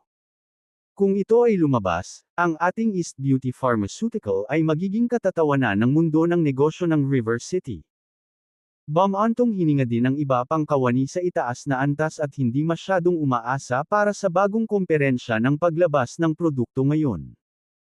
Pagkatapos ng lahat, ang Jordan family ang numero 1 pamilya sa River City, at ang Prosperity Pharmaceutical ay ang numero 1 kumpanya ng pharmaceutical sa River City. Ngayong nagsalita na ang pamilya Jordan, sino ang maglalakas loob na dumalo? Nagsalita si Assistant Bennett, lahat, huwag mag-alala, may mga dadalo ngayon, at sigurado akong mas marami ang darating. Assistant Bennett, ano ang pinagbabatayan mo dito? Sino ang mga ngahas na ipagsapalaran na masaktan ang pamilya ng Jordan sa pamamagitan ng pagdalo sa aming bagong komperensya ng paglabas ng produkto? Young man, don't be too optimistic. Reality will give you a heavy blow. Nagsalita ang ilang mga kawani sa itaas na antas, hindi naniniwala sa mga salita ni Manuel Bennett. Kinabahan din si Julia Stewart at nag-aalala na walang dadalo sa New Product Release Conference ng East Beauty Pharmaceuticals. Ngunit nagsimula na ang komperensya ng bagong paglabas ng produkto, at kailangan nilang magpatuloy kahit na ano. Hindi gaanong nagpaliwanag si Manuel Bennett at hinintay na lang niyang lumabas ang resulta. Unti-unting lumipas ang oras. Sa wakas, 9 na. Gayunpaman, wala pa ring tao sa pinangyarihan, maliban sa mga mamamahayag at media. Sa sandaling iyon, tumakbo ang isang kawani sa itaas na antas at nagtanong, President Stewart, handa na ang lahat. Pwede na ba tayong magsimula ngayon? Start what? Hindi mo ba nakikitang walang tao dito? Medyo hindi nasisiyahang sabi ng isang kawani sa itaas na antas. Kahit walang tao dito, dapat gaganapin itong conference. Sinabi ni Julia Stewart sa malalim na boses, at pagkatapos ay sinabi, maaari na tayong magsimula ngayon. With that, naglakad si Julia Stewart at ang iba pa sa harapan. Ang lahat ng mga lente ay agad na napalingon kay Julia Stewart. Huminga ng malalim si Julia Stewart at malakas na sinabi, magandang umaga, sa lahat, ako si Julia Stewart, presidente ng East Beauty Pharmaceuticals. Ipinaanunsyo ko na magsisimula na ang East Beauty Pharmaceuticals New Product Release Conference. Kabanata 117, Kabanata 117, panuuri natin ang commotion. Ang mga salita ay binibigkas lamang. Direktang nagtanong ang isang babaeng reporter, President Stewart, ngayon ay nagdaraos ka ng New Product Release Conference para sa East Beauty Pharmaceuticals, ngunit hanggang ngayon, wala pang dumarating na dumarating. Ano ang gagawin mo dito? Sumagot si Julia Stewart, kahit walang dumalo para lumahok, ang komperensyang ito ay magpapatuloy pa rin ayon sa plano. Kung tutuusin, ang pangunahing layunin ng aming pagdaraos ng komperensyang ito ay upang ipakilala ang bisa ng bagong produkto ng aming kumpanya. President Stewart, tiwala ka ba sa bagong produkto ng iyong kumpanya, at may pagkakataon ba itong iligtas ang bumababang estado ng iyong kumpanya at makipagkompetensya sa Prosperity Pharmaceutical? Tanong din ng isang lalaking reporter. Si Julia Stewart, na may matatag na tingin, ay malakas na tumugon, ako ay lubos na nagtitiwala sa bagong produkto ng aming kumpanya. Naniniwala ako na ang mga bagong produkto ng aming kumpanya ay tiyak na makakalaban sa mga produkto ng Prosperity Pharmaceutical, at mabawi ang merkado. Gayunpaman, nang matapos magsalita si Julia Stewart, isang nakakainis na tawa ang nagmula sa labas ng bulwagan. Julia Stewart, medyo confident ka talaga. Sa tingin mo ba sa simpleng paggawa ng bagong produkto, makakalaban mo ang Prosperity Pharmaceutical? Nananaginip ka ba? Naririnig ang boses. Lahat ng tao sa pinangyarihan ay napalingon. Nakita nila ang isang grupo ng mga tao na nagmamayabang na pumasok sa bulwagan. Sa pinakaharap ay naroon si Silas Jordan na naka-wheelchair, na itinulak ni Mildred. Si Maria Harper ay nasa wheelchair din, na itinulak ni Jared Harper. Bilang karagdagan sa mga Jordan at mga Harpers. Dumating din sina Donald Stern, Master Stern Family, Dion Whale, Young Master Whale Family, Miss Lewis Family, Second Miss Anna Lewis at Alma Lewis. Bukod dito, naroon din ang mga Young Masters at Young Mistresses mula sa iba pang mayayamang pamilya. Lahat ay nakadamit ng marangya at dinala ang kanilang sarili ng may kagandahang loob at poise. Humingi sila ng atensyon. Nang makita ang pagdating ni Silas Jordan at ng iba pa, umasim ang mukha ni Julia Stewart at ng mga kasama niyang high-level executive mula sa East Beauty Pharmaceuticals. Walang alinlangan, narito si Silas Jordan at ang kanyang mga tauhan upang kutsain sila. Biglang dumagsa sa kanila ang lahat ng mamamahayag at mamamahayag. Maaari ba akong magtanong, Young Master Jordan, hindi ba ikaw at ang East Beauty Pharmaceuticals ay kakompetensya? Bakit ka pupunta sa kanilang conference release ng produkto? Young Master Jordan, napakaraming tao ang dinala mo, para bang magpakita ng suporta sa East Beauty Pharmaceuticals. Nga pala, Young Master Jordan, sinabi ni President Stewart na ang bagong produkto ng East Beauty Pharmaceuticals ay may kakayahang makipagkompetensya sa Prosperity Pharmaceuticals, at maaaring mabawi ang merkado. Ano ang iyong mga pananaw?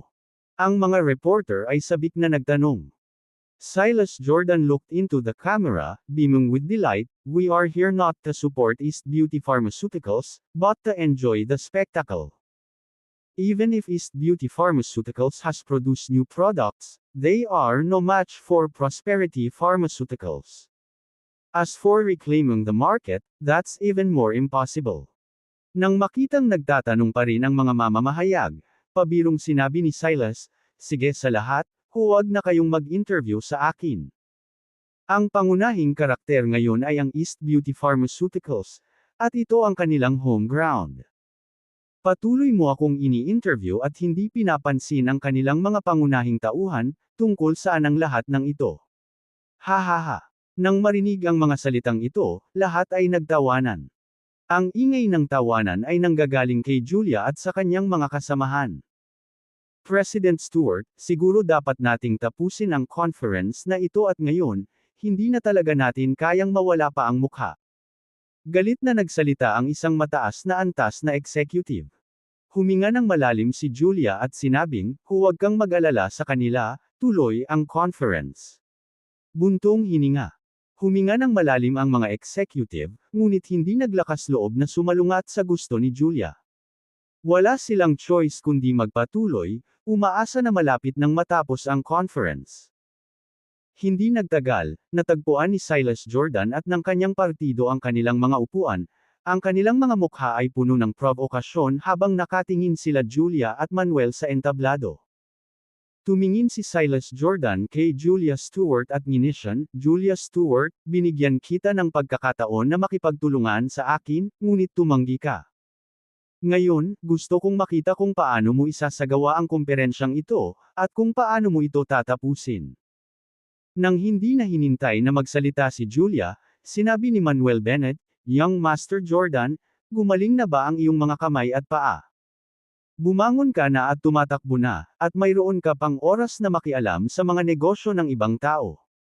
Nang marinig ito, labis na nagalit si Silas Jordan na nagsalubong ang kanyang mga kilay, at naglabasan ang mga ugat sa kanyang noo.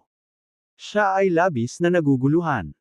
Hindi ba naglagay ng bounty ang kanyang ama para sa taong ito sa dark web?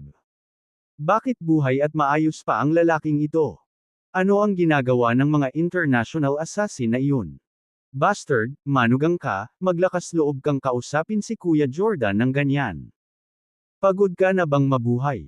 Sigaw ni Maria Harper sa kanyang wheelchair kay Manuel Bennett. Ngumisi si Manuel at sinabing, "Ay, di ba Miss Harper, bakit naka-wheelchair ka rin? Ito kaya ang tinatawag nilang karma. Anyway, seeing that both you and young Master Jordan are wheelchair bound now, you really match.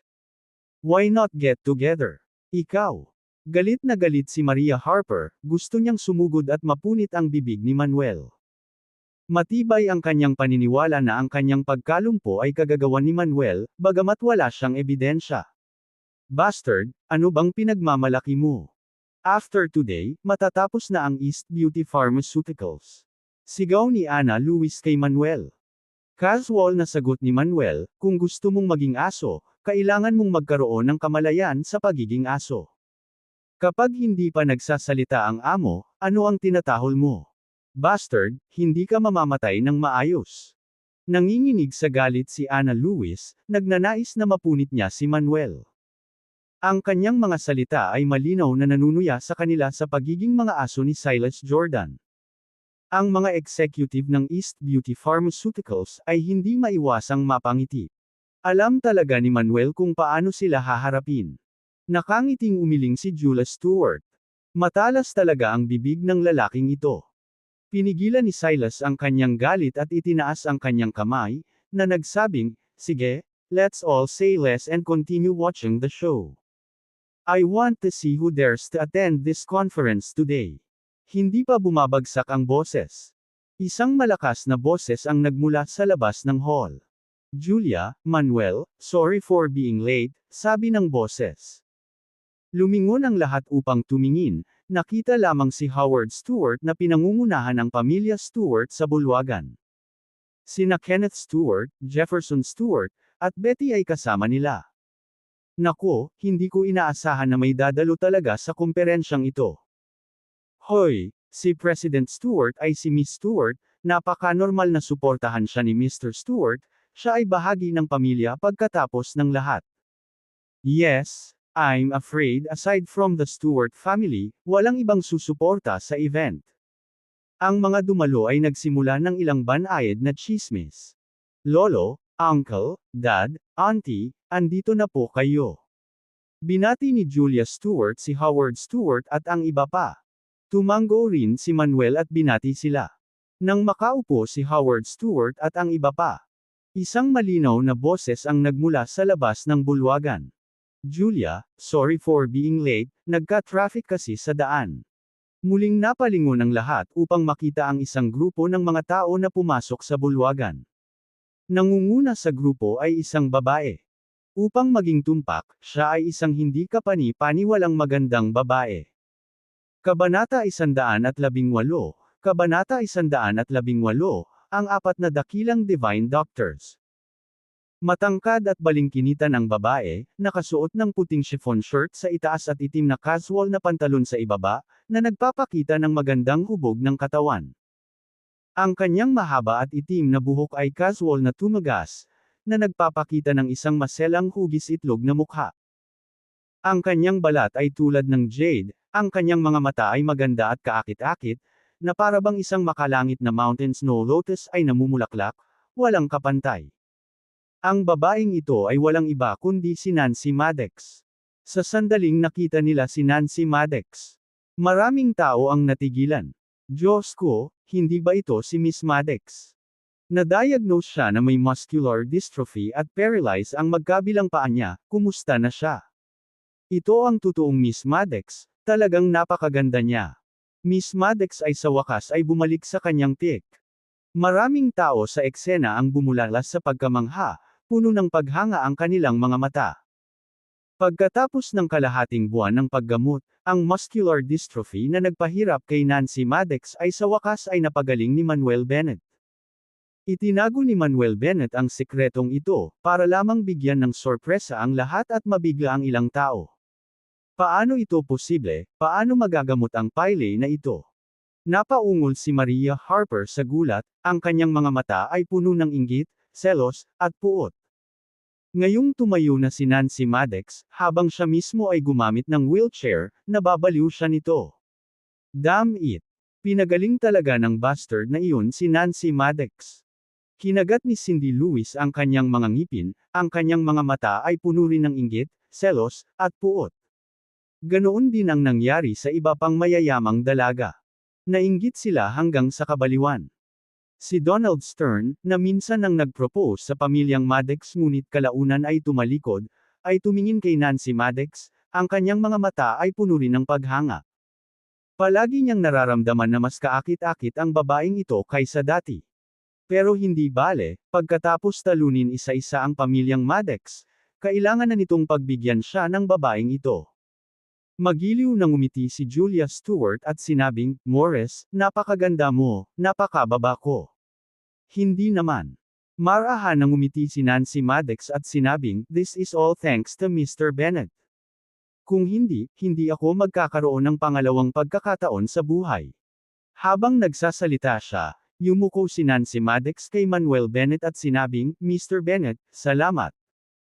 Si Sir Maddox, Nick Maddox, ay tumawa ng malakas at sinabing, Manuel, sa ngalan ng aming buong pamilya ng Maddox, nagpapasalamat ako sa iyong pagpapagaling kay Morris.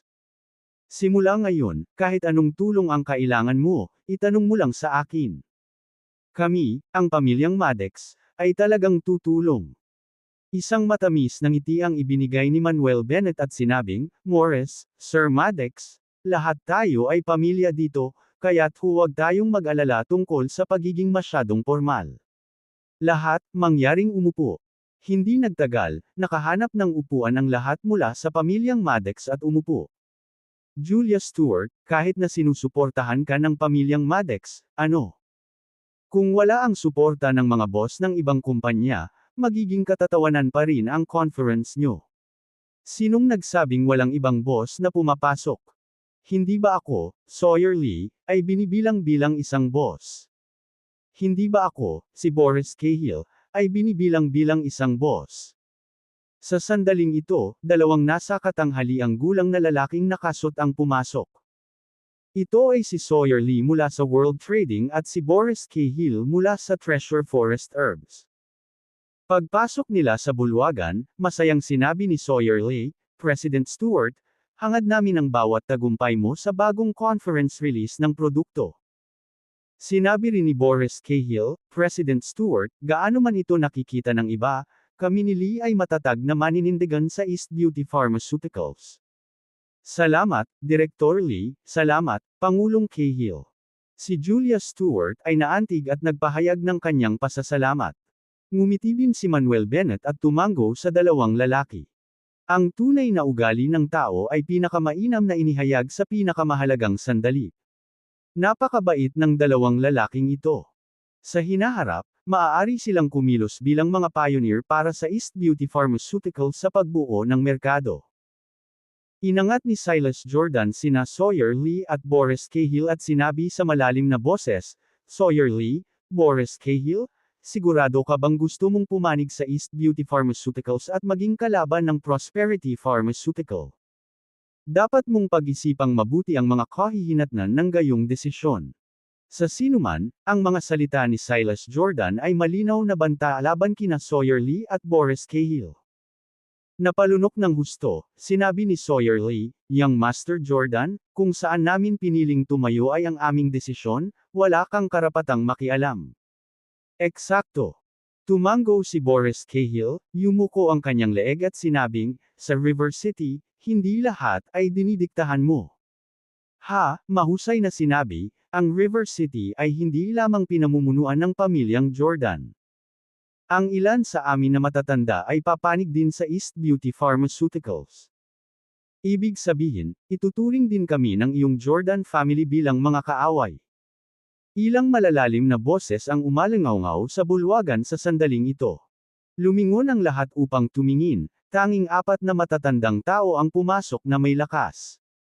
Nang makita ang apat na matandang ito, ang mga tao sa bulwagan ay nagulat na parang tinamaan ng kidlat. Diyos ko, bakit nandito sina Dr. Holman, Divine Dr. Clancy, Dr. Hans at Divine Dr. Steele? Hindi kaya ang apat na Divine Doctor na ito ay dumating din para suportahan ang East Beauty Pharmaceuticals? Talagang may kahangahangang lineup ang East Beauty Pharmaceuticals, na inimbitahan ng lahat ng apat na Divine Doctor sa kanilang conference. Nagkaroon ng gulo ng nagulat na hingal at bulalas. Sa katunayan, ang apat na matandang ito ay ang apat na dakilang Divine Doctors ng River City. Hari ng Divine Needle, Joan Holman. Hari ng Daang Herb, Cyril Clancy. Bone Setting King, Joseph Hans. Hari ng Mahiwagang Gamot, Vernon Steele. Sa pagdating ni Joanne Holman at ng iba pa, nagdilim ang mga mukha ni Silas Jordan at ng iba pa. Hindi nila inaasahan na magpapakita ang apat na ito. Bilang apat na mahusay na Divine Doctors ng River City, bawat isa ay may mataas na pagpapahalaga at halos hindi nakikilahok sa mga aktibidad. Maging ang mga kilalang pamilya ng River City ay bihirang makapag-imbita ng kahit isa sa kanila, lalo pa silang apat. Parehong natigilan ng mga miyembro ng pamilyang Stuarts at Maddox. Dr. Holman, Divine Dr. Clancy, Dr. Hans, Divine Dr. Steele, magandang makita ka. Ang mga miyembro ng pamilya Stewart at Maddox ay tumayo at binati sila ng sunod-sunod. Tumango lang si Joanne Holman at ang iba pa at saka ibinaling ang tingin kay Manuel Bennett. Master, iniwan mo kaming mga matandang lalaki, kahit isang notification call para sa new product release conference mo ay maganda sana. Eksakto, kaming mga old coats ay tiyak na maaaring magpakita at palakasin ang iyong kaganapan. Guro, narinig ko ang lihim na race data para sa bagong produkto ng East Beauty Pharmaceuticals na ibinigay mo. Hindi ako makapaghintay na makita ang mga epekto ng produkto. Sina Joanne Holman, Cyril Clancy at Joseph Hans ay lahat ng vocal tungkol sa kanilang mga damdamin. Dr. Bennett, this isn't fair of you. Kinuha mo silang tatlo bilang apprentice, bakit hindi ako? Kahit ano pa, dapat tanggapin mo ang apprenticeship ko ngayon, or else hindi ako aalis. Napuno ng kalungkutan at pagkabigo ang mukha ni Vernon Steele. Akala niya noong una ay 2 apprentice lang ang tinanggap ni Manuel Bennett, sina Joanne Holman at Cyril Clancy, ngunit nagulat siya nang malaman niyang kinuha rin niya si Joseph Hans bilang apprentice, na iniwan siya. Sa sandaling iyon, lahat ng nasa bulwagan, narinig ang mga salita ng apat na dakilang Divine Doctors, nanlaki ang kanilang mga mata, at muli silang tinamaan ng kidlat. Nataman din ito ang mga mamamahayag ng media. Diyos ko, sino ba talaga ang binatang ito? Si Divine Dr. Holman, Divine Dr. Clancy at Dr. Hans ay mga apprentice niya talaga. Hindi lang yan, pero mukhang naabala rin si Divine Dr. Steele na hindi siya tinanggap bilang apprentice. Mukhang nandito ang apat na dakilang Divine Doctors dahil sa binatang ito. Walang tigil na nagsasalita ang mga mamamahayag. Ang paraan ng pagtingin nila kay Manuel Bennett ay puno ng pagtataka at pag-usisa. Kabanata 119, Kabanata 119, ang pinakamagandang press conference. Lalong nagdilim ang mga mukha ni Silas Jordan at ng iba pa. Magiging isang bagay kung ang pamilyang Stewart, ang pamilyang Maddox, si Sawyer Lee, at si Boris Cahill ang dumating para sumuporta. Ngunit sa kanilang pagtataka, maging ang apat na dakilang Divine Doctors ng River City ay dumating. Ito ay ganap na lampas sa kanilang mga inaasahan. Dapat mong malaman na kahit na walang ibang nagpakita ngayon, ang pagkakaroon lamang ng apat na dakilang Divine Doctor ay sapat na. Paanong posible na kilala ng hamak na ito ang apat na dakilang Divine Doctors? Ang pangunahing punto ay sina Drs. Holman, Clancy at Hans ay mga apprentice niya, at nakiusap pa nga si Divine Dr. Steele na tanggapin siya bilang kanyang master. Galit na galit sina Cindy Lewis at Lucy Lewis. Silas Jordan, Shelton Johnston, at Maria Harper ay galit din. Noong una ay balak nilang kutsain ang East Beauty Pharmaceuticals ngayon, ngunit ngayon ay tila sila na ang naging katatawanan. Napabuntong hininga na sabi ni Nick Maddox, "Naku, Howard, hindi ko akalain na ganoon pala ang kakayahan ng manugang mo." Napakalapit niya ng relasyon sa apat na dakilang Divine Doctors. "Naiinggit ako sa iyo."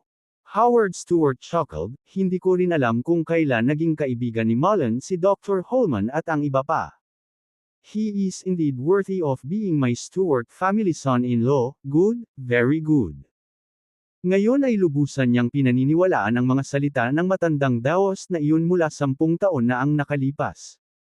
Buti na lang at naayos niya ang apo niya na magpakasal kay Mullen. Napakatalino ng desisyong ginawa niya. Marahil, sa ilalim ng pamumuno ni Mullen, ang pamilya Stewart ay ongat sa hinaharap at makakasama sa mga nangungunang pamilya ng East Nation. Nagulat si Mullen. Hindi niya inaasahan na darating si Joanne Holman at ang iba pa. He gestured with his hand and said, "Dahil nandito na kayong apat, please take a seat." Umupo sina Joan Holman, Cyril Clancy, at Joseph Hans. Gayunpaman, hindi umupo si Vernon Steele. Instead, he huffed, "Mr. Bennet, you must give me an answer today. Tatanggapin mo ba ako bilang apprentice mo?" Natutuwang sabi ni Mullen, "Oo, oo, oo. Lahat kayo ay dumating para suportahan ako. Kung hindi ko kayo tatanggapin, ito ay masyadong hindi mabait." Talaga. Natuwa agad si Vernon Steele. Talaga. Tumango si Mullen. Tumawa si Vernon Steele, pagkatapos ay yumuko kay Mullen, "Guro, mangyaring tanggapin ang pagsaludo ng iyong alagad." Pagkatapos ng pagyuko, umupo si Vernon Steele na nasisiyahan. Sa sandaling naisip ng lahat na ito lamang ang mga bisita.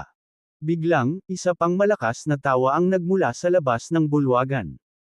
"Dr. Bennet, you're too unreasonable. Bakit hindi mo ipinaalam sa amin noong may press conference ka, minamaliit mo ba kami?" Nang marinig ang mga boses, muling napalingon ang lahat. Nakita nila na may isa pang grupo ng mga tao ang pumasok sa bulwagan. Nang makita nila ang grupong ito ng mga tao, lahat ng naruroon ay natigilan at nabigla. Ano? Anong nangyayari? Maging ang mga gobernador ng South City Province, ang River City Industrial and Commercial Bureau, at ang River City Police Headquarters ay dumating na lahat. Oh my goodness! Ang daming big shot sa press conference na ito, it's simply unbelievable. Ito na siguro ang magiging pinakadakilang press conference sa kasaysayan ng River City. Ang mga mamamahayag at media ay pawang bulala sa pagkamangha, ang kanilang pagkagulat ay hindi masabi. Nagulat din si Silas Jordan at ang iba pa, hindi mapigil ang pagbabago ng mga mukha nila na parang namamanhid. Paano ito? Bakit dumating pa sila para sumuporta? At, parang lahat sila nagpunta para sa bastard na yun. Kailan pa nakilala ng hamak na yan ang mga gobernador? Si Cindy Lewis, Lucy Lewis, Maria Harper at iba pa ay nagngangalit ang kanilang mga ngipin, ang kanilang mga puso ay puno ng matinding kakulangan sa ginhawa. Sa katunayan, ang mga nangunguna sa grupong ito ng mga tao ay sina Flint Lockwood, Bill Sheehan, at Nathaniel Lloyd. Mahigpit na nakasunod sa likuran ang mga babae ng tatlo. Governor Lockwood, Commissioner Sheehan, Thunder Leader Lloyd, hello. Ang mga tao mula sa mga pamilyang Stewart at Maddox, kasama si Joan Holman at iba pa, ay tumayo lahat, binabati sila. Kahit hindi komportable si Silas Jordan at ang iba pa, hindi sila naglakas loob na pabayaan ang tatlo. Binati din nila sila. Governor Lockwood, Commissioner Sheehan, Thunder Leader Lloyd, salamat sa iyong suporta. Medyo natigilan si Julia Stewart at nagmamadaling nagpasalamat. Tumawa si Flint Lockwood, President Stewart, hindi na kailangang pasalamatan kami. Isang mahusay na kumpanya tulad ng East Beauty Pharmaceuticals, natural na kailangan nating suportahan. Eksakto. Patuloy na tumatawa si Bill Sheehan, in the future, if East Beauty Pharmaceuticals run into any problems, feel free to tell me. I will definitely help to solve them. Kung may manggahas manggulo sa lugar niyo, sabihin mo lang. Dagdag pa ni Nathaniel Lloyd. Patuloy na tumango si Julia Stewart at paulit-ulit silang nagpasalamat.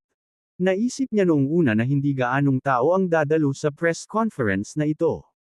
Ngunit hindi niya inaasahan na napakaraming tao ang darating, at lahat sila ay may malaking impluwensya. Gayunpaman, alam din niya na ang mga taong ito ay pangunahing nandito dahil kay Mullen. Mullen, salamat. Nagpasalamat si Julia Stewart kay Mullen. Silly girl, ano ang pagpapasalamat mo sa akin? Napangiti si Mullen, pagkatapos ay lumingon kay Flint Lockwood at sa iba pa, na nagsasabing, lahat, mangyaring maupo. Tumango si Flint Lockwood at ang iba, pagkatapos ay umupo silang lahat. Kuya, aalis na ba tayo? Tanong ni Shelton Johnston kay Silas Jordan. Kuya Silas, alis na tayo. Iminungkahi din ni Jared Harper. Sila ay orihinal na dumating ngayon na may layuning panoorin ang East Beauty Pharmaceuticals na maging isang biro. Pero ngayon ay parang hindi na nila makikita ang biro na iyon. Malamig na sabi ni Silas Jordan, lahat, huwag magmadali, maghintay pa tayo ng kaunti. Dumating man ang mga tao para suportahan ang event, kung hindi maganda ang kanilang mga produkto, magiging biro pa rin ang press conference na ito. Nadama ng iba na may katuturan ang sinabi ni Silas Jordan, kaya nagpasya silang ipagpatuloy ang panunood.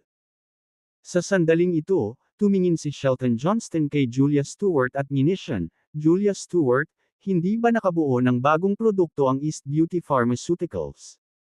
Wala ka bang balak na ipakita ito ng kaunti at buksan ang ating mga mata? Tama na yan, bilisan mo at ipakita mo sa amin ang bago mong produkto. Huwag kang mag-abala tungkol sa wala, ngayon ay magiging kawili-wili iyon.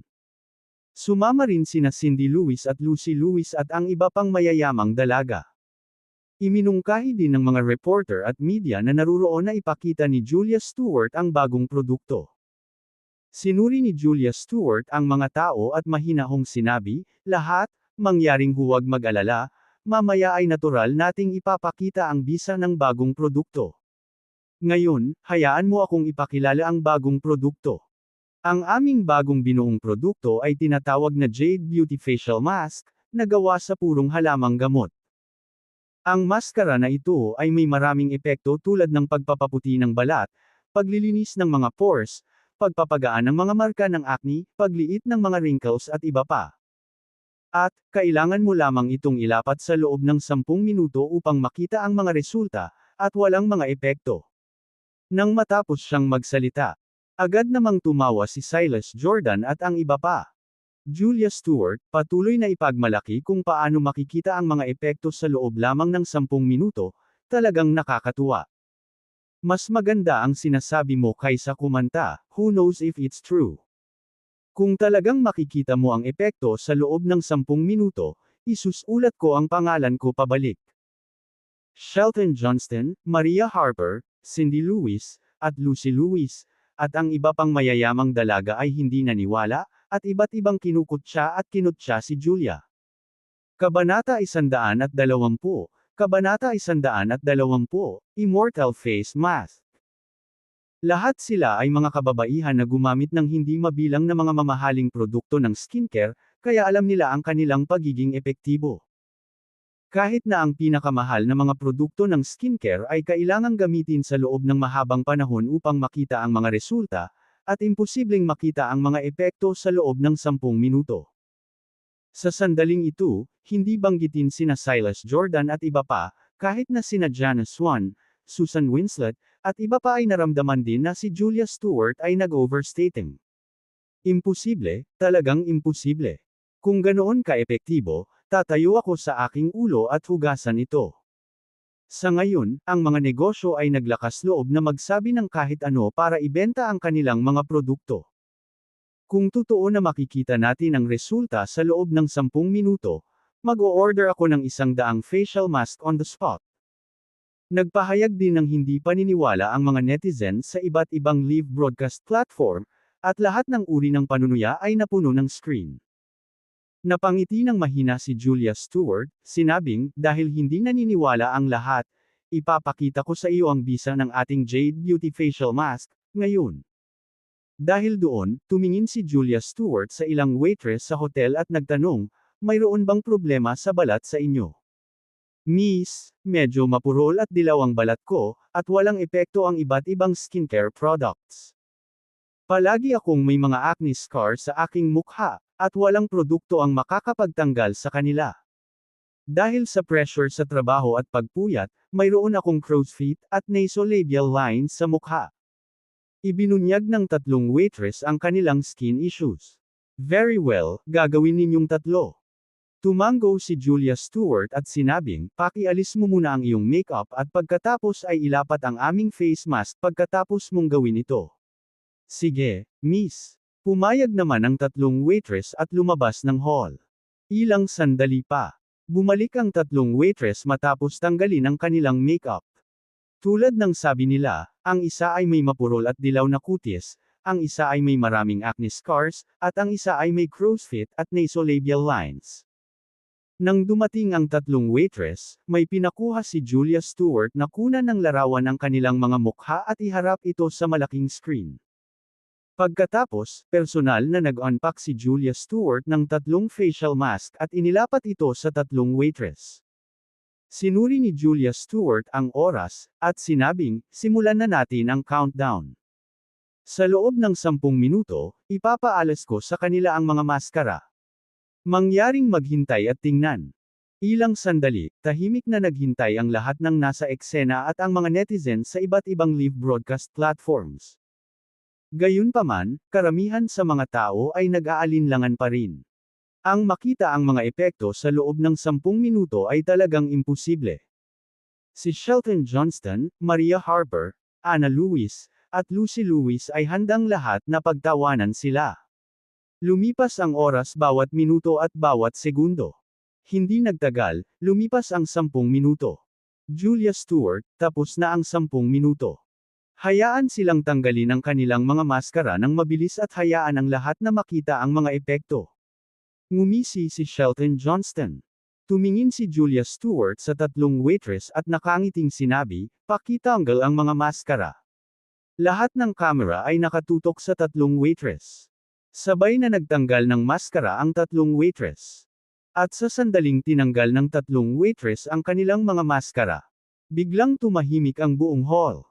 Nanlaki ang mga mata ng lahat, nakatitig ng mabuti sa mukha ng mga waitress, puno ng hindi makapaniwala. Pagkamangha, pagdududa, shock. Lahat ng uri ng ekspresyon ay lumitaw sa mga mukha ng lahat. Makalipas ang ilang segundo, ang buong madla ay kumulo at sumabog. Oh my gosh, hindi ako nagkamali, 10 minuto na lang at makikita na natin ang ganoong kalaking epekto. Lalong pumuti ang balat ng 3 waitress, at ang mga acne scars at wrinkles ay kumupas ng husto, ito ay hindi ka panipaniwala. Immortal mask, ito ay isang immortal mask. Nagsisigawan ang lahat sa audience, lalo na ang mga babaeng nagwawala. Si Janice Swan ay nanginginig sa tuwa, at mabilis na tumayo, at sinabing, President Stewart, we're friends. You must reserve 100 masks for me. No. 100 masks are not enough. Reserve a box for me. President Stewart, mag-iwan ka rin ng isang kahon para sa akin, kailangan ko ang maskara na ito. Tumayo si Susan Winslet, hindi napigilan ang kanyang pananabik. Ate Julia, dapat tayo ang unang gumamit ng ganyan kagandang maskara. Stewart ate, hindi namin kukunin ng walang kabuluhan. We're willing to spend any amount of money. Tumayo rin ang mga babae mula sa pamilyang Stewart at Maddox, gustong bilhin ang maskarang ito. Sumigaw si Sawyer Lee, President Stewart, ilan sa mga maskara na ito ang nagawa mo? Gusto ko kasing dami mo, at pwede na tayong pumirma ng kontrata ngayon din. President Stewart, ang aking kamag-anak ay nagpapatakbo ng isang e-commerce na negosyo. Mangyaring mag-iwan din ng ilang mga maskara para sa akin. Tumayo din si Boris Cahill, sobrang excited. Sila ay orihinal na walang mataas na pag-asa para sa mga bagong produkto ng East Beauty Pharmaceuticals.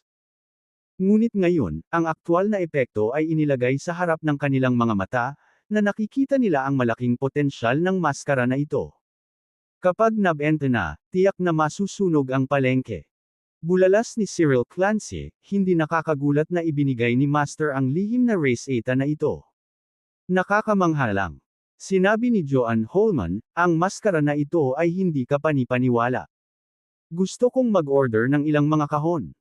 Biro ni Joseph Hans, Mr. Hefner, bakit ka bibili ng maskara? Sinusubukan mo bang gamitin ito sa iyong chrysanthemum na mukha? Hindi ito magiging kapaki-pakinabang. Wala kang alam. Sinulyapan ni Joanne Holman si Joseph Hans at sinabing, sa gayong mahimalang maskara, tiyak na magiging mainit ang benta sa hinaharap, at kung mabagal ka, mawawala ka. Kailangan kong mag-imbak ng ilang mga kahon, kaya kapag binisita ko ang mga kaibigan at kamag-anak sa hinaharap, maaari kong dalhin ito bilang regalo. Tinampol ni Joseph Hans ang hita niya, tama, bakit hindi ko naisip yun? Pagkatapos ay kailangan ko ring mag-imbak ng ilang mga kahon. Tumango rin sina Cyril Clancy at Vernon Steele, nagpaplanong mag-stock ng ilang kahon bilang regalo. Paano? Paano ito posible? Mababaliw na si Shelton Johnston, hindi naman mali ang nakita ko, diba? Makikita natin ang epekto sa loob lang ng 10 minuto. Maria Harper gritted her teeth, pwede bang ang tatlong waitress na iyon ay mga halaman mula kay Julia Stewart? Mataimtim na sinabi ni Jared Harper, kahit na sila ay mga halaman, ang epekto ay nasa harapan natin. Ang maskarang ito ay talagang pambihira. Tumingin si Shelton Johnston kay Silas Jordan, at nag-aalalang sinabi, Kuya, kapag ang maskara na ito ay nasa merkado, tiyak na magdudulot ito ng malaking epekto sa ating Prosperity Pharmaceutical.